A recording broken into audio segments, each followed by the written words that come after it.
Welcome back to the Ancestral Findings podcast. Did you know spring is the perfect time to begin new genealogy projects? Here are the top 10 you should do this month as the snow melts again.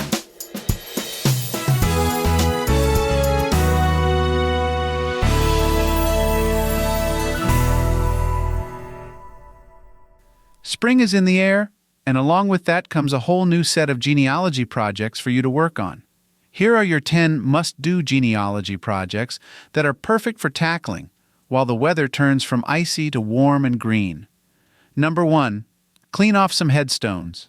As the snow melts, headstones that were previously inaccessible because of the fluffy white stuff become visible again. A lot of them will need cleaning from the winter weather. Others needed cleaning all along, and you can finally do it now that the weather allows for it. Not only can you get to the headstones again, you can spend some time in the cemetery without freezing. Use warm water and mild soap with a soft cloth to clean headstones, since anything harsher may damage the stone. Especially avoid using wire brushes. You'd be surprised at the writing on the stones a good cleaning will uncover, possibly making the stone legible for the first time in decades. Be sure to rinse off the soap and bring a soft towel to pat dry the stones when you've cleaned them. Number 2. Put markers on some unmarked graves.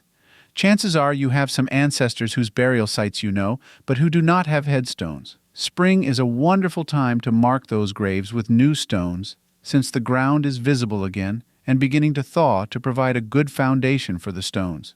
If you've been saving throughout the year, you should be able to do 1, maybe 2 stones each spring.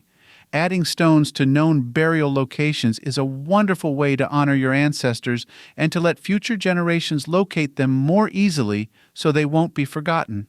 Number 3. Visit the historical societies where your ancestors lived. When the weather becomes suitable for going out on small trips again, it is a perfect time to visit historical societies in nearby towns where your ancestors lived. You never know what you're going to find at a historical society, as citizens as well as the city have been donating items of all sorts to them for decades. Many historical societies close during the harsh winter months up north, but a lot of them will start reopening when spring officially begins. Go visit them and make some new discoveries for your family tree. Number 4. Read a new book on research or history.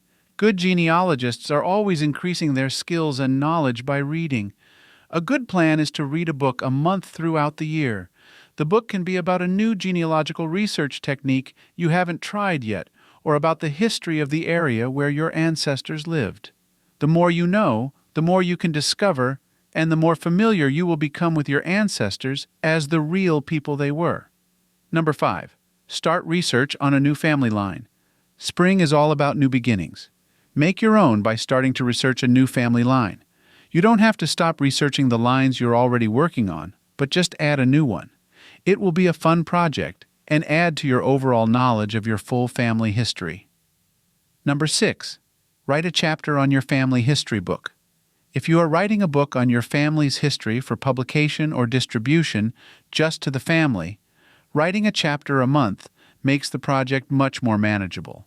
You can take the whole month to write the chapter, so you're ready to start a new chapter the next month. If you finish the book, start writing the first chapter of another book on a different family line. No one says you can only write one book. Write as many as you like and make sure your ancestors are remembered, while also providing excellent research materials for future genealogists. Number 7. Put flowers or decorations on the graves of your ancestors. Some burial sites may not have had flowers on them for centuries. Others will have wilted flowers and broken decorations from the snow and ice of winter. Freshen them all up with new things to make them bright and cheerful, and honor your ancestors with your acknowledgement and care at the same time. Number 8. Plan a traditional family Easter gathering. If your family celebrates Easter, research how it was celebrated in your family at least a century ago, including customs, food, decorations, and clothing. Then put on an Easter as close to what they would have celebrated as you are able. Keeping the food and customs as close to the original as possible is the most important part of creating an authentic traditional Easter for your modern family. Number 9. Do some genealogy spring cleaning. It's common to collect a lot of useless or duplicate information when you're doing genealogy research. Don't let it create clutter in your work and research space. When your space is cluttered, it's harder for you to concentrate and think clearly, and it doesn't look good either. Use this opportunity of new spring beginnings to spring clean your research materials. Number 10. Catch up on your genealogy correspondence. You probably make genealogy contacts online while doing your research. These are usually distant relatives or their spouses, who have information or photos, or both, regarding your family that you wouldn't have found any other way. Keep in touch with these people, as they might discover new information as they talk to other family members. You should write or email them at least once a year to keep them up to date on your research discoveries and to ask if they have anything new to share. It keeps you in mind of each other and maintains the relationship genealogy helped you discover.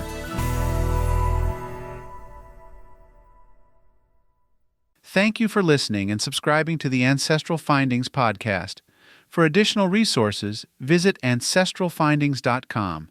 You can download a free ebook, request a free genealogy lookup, and even participate in our weekly historical postcard giveaway. If you want to support us in more ways, consider supporting us on Patreon or PayPal. Every contribution helps to keep the lights on.